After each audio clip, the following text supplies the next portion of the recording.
This channel does not promote any violent, harmful, or illegal activities. All content provided by this channel is meant for an educational purpose only.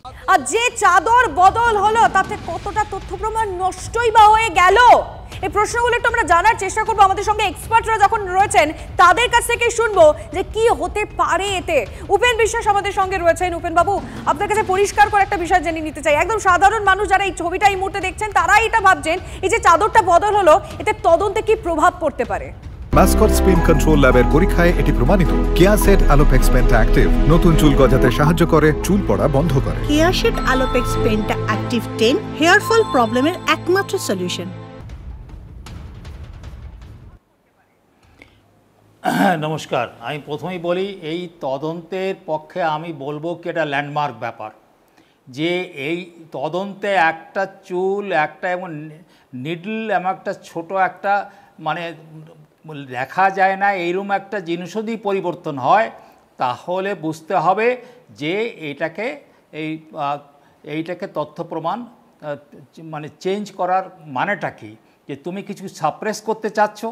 এবং এই কথাটা আমি বলি যে মহামান্য supreme কোর্টের যে লাস্ট হিয়ারিংয়ে সেই সময় যখন সিবিআই তাদের রিপোর্ট আদালতে দেন, তখন দেওয়ার পরে সুপ্রিম কোর্টের তিনজনের জাজ তারা বেঞ্চ ওটা পড়লেন। সেই সময় পড়ার পরে অনেক সময় ধরে পড়লেন, তারা কিন্তু কোনো প্রশ্ন জিজ্ঞেস করেনি। তখন সলিসিটর জেনারেল তুষার মেহতা বললেন যে আমাদের পক্ষে তদন্ত করা মুশকিল হয়ে দাঁড়িয়েছে, সিন অফ ক্রাইম পরিবর্তন করা হয়েছে। তো এইটাতে আমি বলবো এইখানে আপনারা আসুন, যে তারা যে সবুজ মানে কি বলে নীল চাদর হয়ে গেল সবুজ চাদর, তার মানে এটা একটা পরিবর্তন করা হয়েছে। তার মানে কি তুমি তাহলে সিন অফ ক্রাইমের যা ছিল তার থেকে তোমরা পরিবর্তন করে দিলে, এটা বড় অপরাধ। এবং এই জিনিস যদি প্রমাণ ঠিকমতো করে কোর্টের কাছে নিয়ে যাওয়া হয় তাদের বড় পানিশমেন্ট হবে। দ্বিতীয়ত কথা হচ্ছে কি, যে ক্যালকাটা পুলিশ তুমি যদি ওই জায়গা কর্ডন করে রাখো, ওই মেয়ে তার তো পরিবারের লোকেরা বলছে তো কর্ডন তখন করে নাই, কর্ডন তখন করে নাই, অতএব সেটা। এবং তারপরে যারা বলল কদিন আগে বললেন একজন ক্যালকাটা পুলিশের মহিলা, তিনি বললেন কি আমরা পুরোটা কর্ডন করি নাই, 11 ফুট ছেড়ে দিয়েছি। আচ্ছা, যদি কোনো ঘরে কোনো কিছু একটা ঘরে যেন কোনো অপরাধ হয় তাহলে একজন যদি কেউ কনস্টেবলকেও পাঠানো হয় পুরো ঘরটা সে আটকে রাখবে, সে কাউকে সেখানে ঢুকতে দেবে না। এখানে আপনি 11 ফুট বাদ দিয়ে দিলেন। আর এখন বলছেন কি যে ওই 11 ফুটে যে সমস্ত ভিডিও দেখছেন সেটা কিন্তু ক্যালকাটা পুলিশ ডিনাই করে নাই যে ওই ভিডিও অসত্য, তা বলে নাই। বলছে কি যে ওই 11 ফুটের মধ্যে ওদের দেখা গিয়েছে। অতএব আমি দুটো জিনিস দেখছি, যে একটা হচ্ছে এই চাদর পাল্টানো, এবং এমনকি তার যেভাবে মুখের যেভাবে বডি ছিল সেখানেও তার বাবা বলছে তারা যেভাবে দেখেছে। ঠিক আছে বাবু, অনেকগুলো অসঙ্গতি সামনে আছে, আমরা আরো কিছু দাবি রয়েছে, আরো কিছু প্রশ্ন রয়েছে, সেগুলো সামনে রাখবো। আপনি প্লিজ সঙ্গে থাকুন আমাদের। ফরেনসিক্স এক্সপার্ট তারা এই চাদরে বদল প্রসঙ্গে কি বলছেন বিশেষজ্ঞ অজয় গুপ্ত, শোনাবো আপনাদের। কোনো জিনিস চেঞ্জ হওয়া মানেই হচ্ছে স্পটেতে যদি ছবি থেকে বোঝা যায় যে কি সে কয়েক সেকেন্ড আগে হোক, কয়েক মিনিট আগে হোক, বা এক ঘন্টা আগেও যদি হয়, সেটা যা ছিল ছবি যা ভিডিওগ্রাফিতে অথবা ফটোতে এসছে, আর এখন ওই কয়েক সেকেন্ড বা কয়েক মিনিট বা এক ঘন্টার মতন বাদে যা হচ্ছে, সেটা তো এই যে ক্রাইম সিন অল্টারেশন, এটা একটা বিশাল ইম্পর্টেন্ট জিনিস। কমপ্লেন লঞ্চ করে দিতে পারেন যে পুলিশের কাছে, বা সিবিআই যদি এখন ইনভেস্টিগেশন করছে সিবিআইয়ের কাছে, যে আমরা এটা দেখিয়েছি। যারা ওখানে ছিলেন তারা সরকারিভাবে ওখানে ঢুকেছিলেন কিনা সেটা দরকার, বা কোনোভাবে যদি তাদের পরিচিতিরা জানা যায় তাহলে তাদের কাছ থেকেও জানতে হবে যে এটা কীভাবে হলো। বিশিষ্ট চিকিৎসক ডক্টর সুবর্ণ গোস্বামীও রয়েছেন আমাদের সঙ্গে এই মুহূর্তে। সুবর্ণবাবু, একটা ক্রাইম সিন এবং বিশেষজ্ঞরা যেমনটা বলছেন, আপনি শুনলেন উপেনবাবুর বক্তব্য, আপনি অজয় গুপ্তের বক্তব্য শুনলেন যে একটা ক্রাইম সিনকে অল্টার করাটাও কিন্তু একটা অপরাধ। কারা করলো স্যার এই ঘটনা, কারা ঘটালো? সেই হাসপাতালেরই একজন ডাক্তারের দেহ, সেই দেহের চাদর, সেই দেহ যেভাবে শোয়ানো ছিল, এই বদলগুলো কারা করতে পারে? ঠিক প্রথম দিন থেকে আমরা এই প্রশ্নগুলোই তুলে আসছি।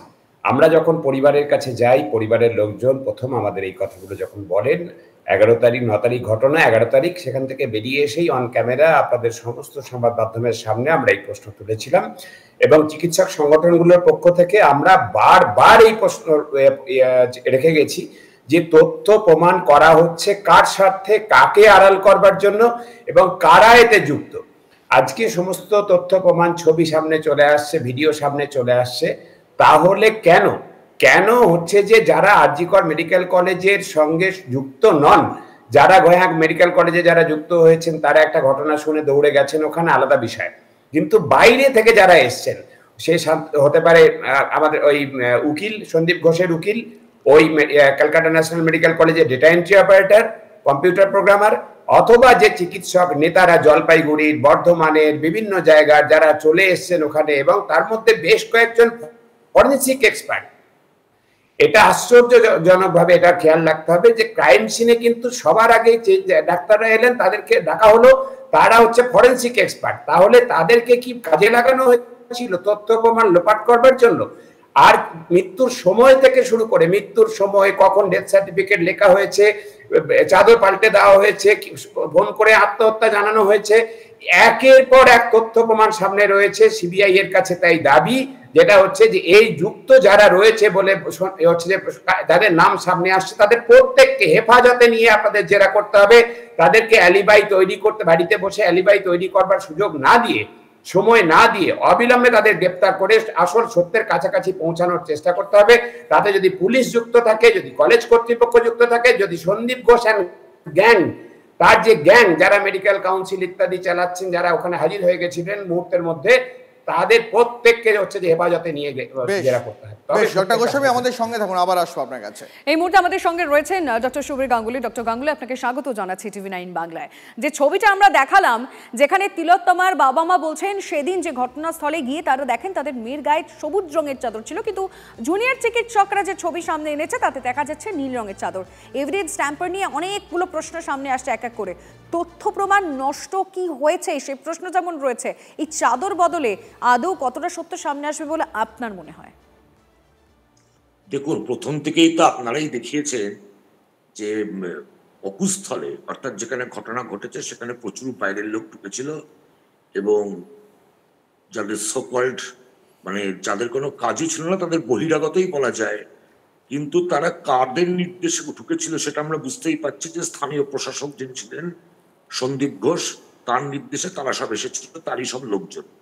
এখন তারা তো একটা নির্দিষ্ট উদ্দেশ্য নিয়ে এসেছিল এবং সন্দীপ ঘোষের যে রাজাকার বাহিনী, কিছু ওখানে জুনিয়র ডাক্তার, কয়েকজন ছাত্র, তারা খুবই কম সংখ্যায়, কিন্তু তারাই তো এই অপরাধগুলো বিভিন্নভাবে লোককে বিভিন্নভাবে তারা ইনস্টিগেট করে। তা সেই রকম ছেলেপুলেও কিছু ছিল, তাদেরও ছবি বা নাম আপনারা দিয়েছেন। এখন আমার কথা হচ্ছে যে এই যে শরীরের অবস্থান পাল্টানো এবং এই চাদর পাল্টে যাওয়া, এটা তো প্রফেসর অজয় গুপ্ত, উপেন বিশ্বাস, ওনারা সবাই বললেন, এটা সবাই জানে, ইজ এ ক্রিমিনাল অফেন্স। আমার প্রশ্নটা খুব সহজ, যে যদি একটা প্রাইমা ফেসি তার মা বাবা বলছেন, আপনারা ছবিতে দেখাচ্ছেন, তারপরও সেই লোকগুলো যারা ঢুকেছিল এই ঘরে এবং এই যে টালা থানার পুলিশ, কেন কেউ মারা যাওয়ার পরে, অস্বাভাবিক মৃত্যু হওয়ার পরে হাসপাতালে আসলে তারপর সেই শরীরের বা বডির দায়িত্ব হচ্ছে পুলিশের। পুলিশের আইসি, টালা থানার আইসি ইত্যাদি ইত্যাদিকে কেন হেফাজতে নিয়ে জেরা করা হবে না এবং প্রাইম অফিসারকে সাসপেন্ডও করা উচিত? সাসপেন্ড মানে তার চাকরি চলে যাওয়া না, সাসপেন্ড মানে তোমার এগেনস্ট অভিযোগ এসছে, আমরা এনকোয়ারি করে যদি তুমি দোষী হও তখন তোমার এগেনস্টে অ্যাকশন নেবে। এই সাসপেনশনটুকু হয়নি। সুতরাং এখানে স্পষ্টই বোঝা যাচ্ছে যে সন্দীপ ঘোষ এবং তার বাহিনী এবং এই পুলিশ, এদের পেছনে রাজ্য প্রশাসনের একটা অংশের, প্রভাবশালী অংশের একটা আশীর্বাদ ছিল এবং তারা মিলে যৌথভাবে এই ক্ষেত্রে সমস্ত রকম তথ্য লোপাট করার আপ্রাণ চেষ্টা করেছে। বুঝতে পারছি ডক্টর গাঙ্গুলি, আপনাকে অনেক ধন্যবাদ। ডক্টর সুবর্ণা গোস্বামী আমাদের সঙ্গে ছিলেন, আপনাকেও ধন্যবাদ। মিস্টার উপেন বিশ্বাস আমাদের সঙ্গে ছিলেন, আপনাকে অনেক ধন্যবাদ আপনাদের মতামত, মূল্যবান মতামত আমাদের সঙ্গে শেয়ার করার জন্য।